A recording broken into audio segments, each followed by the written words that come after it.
Ganyan kayo mga bata, no? Akala nyo napakalaki ng mga problema nyo?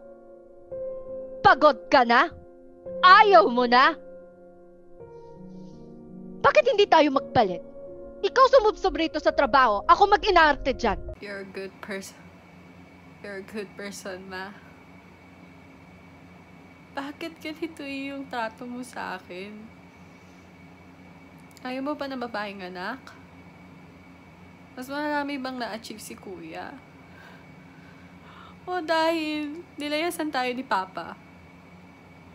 Anong problema mo sa akin, ma?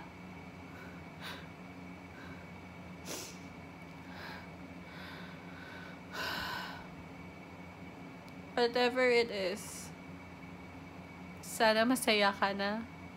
Sana bigyan pa niya ako ng pagkakataong humingi ng tawad sa kanya. Hindi man lang tayo huminto para pakinggan ng isa't isa.